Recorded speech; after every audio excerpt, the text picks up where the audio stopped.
President Kyagulanyi Ssentamu amaliriza kati esaawa okusibula atagenda akole emirimu emirala era nga agenda kwogerako eri eggwanga wano ku madaala ga Palamenti okusobola okulaba ng'ebigambo bituuka mu Luganda ojjukira wali munda adayogera mu Luzungu kati agala okubako kyategeeza eggwanga Uganda kyekimuleese wano ku Palamenti era tubuulire kyekigendererwa kino oba olukyalo luno lugenda kututuusa lugenda kututwala nga bannayuganda ffenna gye tuli kale katufune nga emikolo bwe gitambula nga bwe giri wano ku madaala wano ku Palamenti era tumanye naki ekigenda okuba nga kiddirira omukulembeze Kyagulanyi Ssentamu Robert Bobi Wine okuba nga ate akyaddeko wano. I think the space is enough. We can let's just arrange out.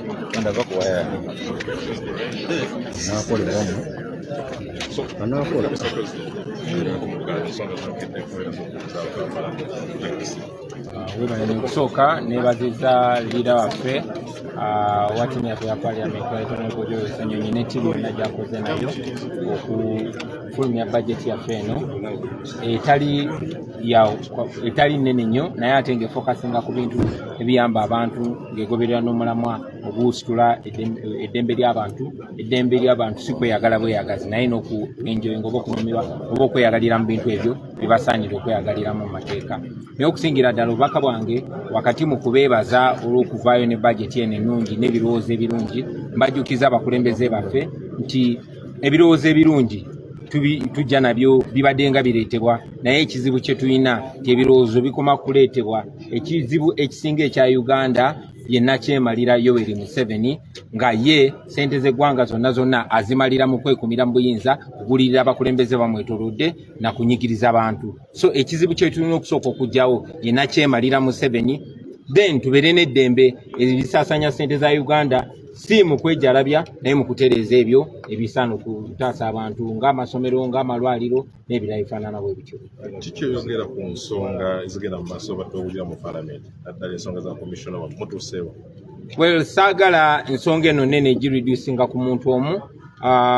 Ensonga gye mbadde sikonyeeko ensonga y'enguzi ekutte ejjembe newankubadde omu ku ffe naye yasanga mu nsonga eyo naye abamukulira bye basinga okulya enguzi okugeza sipiika waffe wano sipiika wa Palamenti ya Uganda yenna kinku mu kulya enguzi era ekyo kyetaaga okwogerwako ensi n'ekimanya n'ensi nemukolinga out kubanga sente ezoonoonebwa Palamenti eno zisobola okukyusa obulamu bw'abantu bungi nnyo. So obuli bw'enguzi ye kansa ayonoonye Uganda kati kyafuuka institutional enguzi yafuuka ngeri yakwekumira mu buyinza na ngeri yakukakanya abavuganya gavumenti. So enguzi ng'ekulemberwa Anita Amongo sipiika wa wano nga mulimu si bokka ba NRM naye nga mulimu n'abaffe kizibu nnyo era nakyo tulina okirwanyisa ate tujja kirwanyisa. Ffe nga NUP tujja kukozesa ebikolwa si bigambo we tulina obuyinza bwonna okulwanyisa enguzi naye twagala na buli kitongole kya gavumenti kikozesa obuyinza obwo okulwanyisa enguzi kuba enguzi yesizigiriza Uganda emabega. Mu kaseera kano mu kibiina kyammwe mujjudde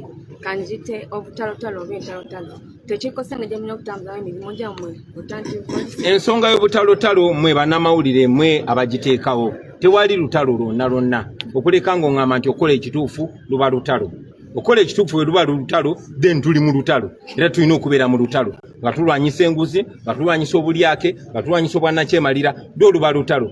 So si mu kibiina kyaffe nze ndowooza mu kibiina kyaffe twandibadde nga ekyokulabirako buli muntu kabeere nga sipiika wa Palamenti yalidde enguzi kabeere nga minisita n'akangavulwa nga bwe kirina okubeera. Ffe nga NUP tuba wa kyakulabirako tuli option era mu Uganda empya bwe tubikola bwe tujja obikola nga tumaze okugoba nakyemalira.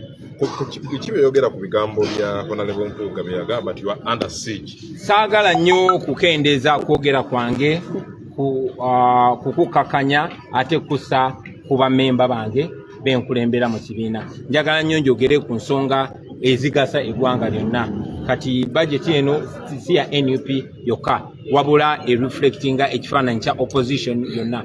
So saagala ensonga za NUP ate nziyingize mu bibiina ebirala njagala njogere ku kintu ekigasa eggwanga lyonna lyonna si kibiina kyokka nga NUP webale nnyo abalina endowooza nti wanegotiating okutaaba mu kwaguzi ba kyanaku nnyo okubeera mu nsi nga tulowooza nti bwabaawo obumenyi bw'amateeka olina kuteesa n'amenya amateeka bwe wabaawo obumenyi bw'amateeka nga waliwo evidence oba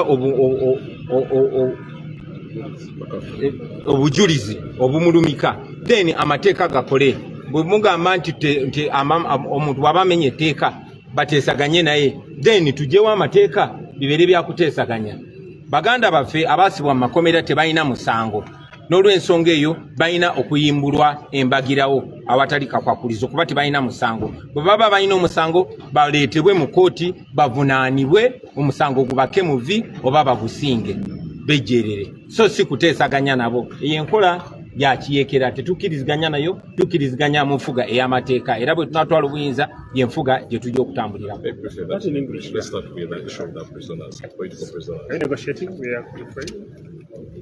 It is unfortunate that we live in a country where the leadership thinks, or the rulership thinks, that when somebody commits a crime, you have to negotiate. If somebody commits a crime, then let the evidence be presented, let them be presented in a competent court, and let them be either convicted or acquitted. We are not going to negotiate our rights. We believe in the rule of law. If there is the rule of law in Uganda, let it work. If the courts function in Uganda, let them work. Our brothers and sisters who are in prison for the longest time, the political prisoners, are innocent, and we continue to demand their unconditional release. We are not going to negotiate, because if you ask us to negotiate, what do you want us to give in exchange for our freedom? Bobo yagala tuteesaganye n'omuntu ng'akutte baganda baffe nga tebalina musango, oyagala ffe tumuwe ki atuwe baganda baffe? Kubanga kibamba sibira dembe lyabwe, ate eddembe lyabwe eryo si beetegefu ddiwaayo, ne bwe banaateebwa bajja kusigala nga bayanira eddembe lyabwe. So si lyakuteesaako naye lyabwe bange kuba constitution erigaranjinga. How far have you gone with handling the issue of Commissioner Matthias Mpuuga? Well, everything we do it in the open. We are a transparent political party. And what happened was in public. The information came from the public domain, and we dealt with it as our commit. But the speaker responded. What's your take on the speaker's letter? The speaker is a criminal herself. The speaker is a criminal, so we don't really have time to exchange with criminals. Thank you very much. At this moment, internal conflicts has infiltrated your party. Will this affect the potential alternative policies? The so-called internal conflicts are a creation of the media. As you have seen, so many TVs have been on rampage, trying to create a non-existent impression that we have conflicts. No, they're not conflicts. The only conflict we have is with criminality, is with corruption, and we deal with corruption as people that know that corruption is a cancer that has bedeviled our country. Thank you. Maybe lastly, Lop Mpuuga says you are under siege and doesn't know how to help you. What's your take on this statement? Well, we major on majors and minor on minors. Thank you.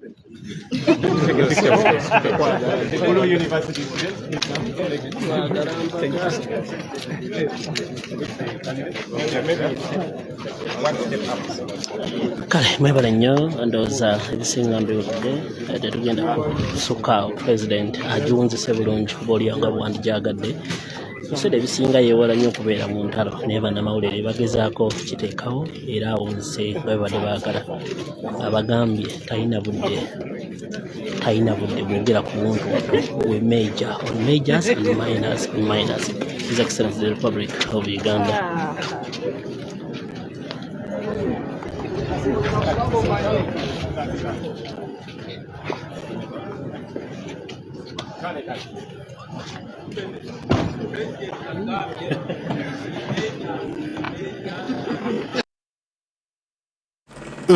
muwulidde President Kyagulanyi Ssentamu bw'atyo bwawunzise era bw'atyo bw'atugambye tetulina budde bwa Mpuuga ne Mapuuga obudde bwe tulina bwa kutwala ggwanga lino mu maaso so si bwa kudda mu butalotalo bwa mukulu Mapuuga ne Mapuuga we major on majors and minor on minors ebitalina makulu tetubiwa makulu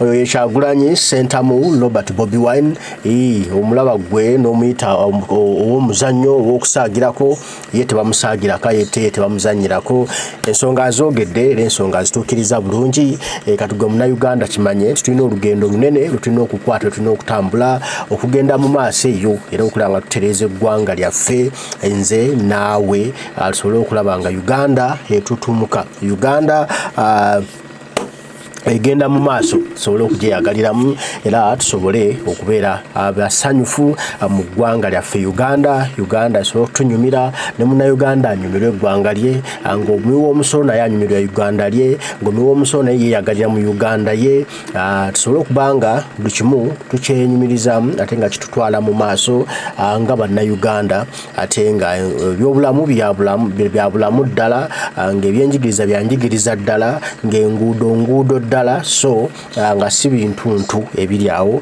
nga gino Museveni bw'afudde eggwanga lyaffe olunaku olwaleero nga buli omu talyeyagaliramu nga buli omu talifiiringa kale mbaagala nnyo mwenna abaliko Omukama Katonda gwe nsaba bankuumire tujja kuba tuddamu ebigambo okubigamba mwana bakkiriza Dunda Lwanda Mugereka bataayi mweraba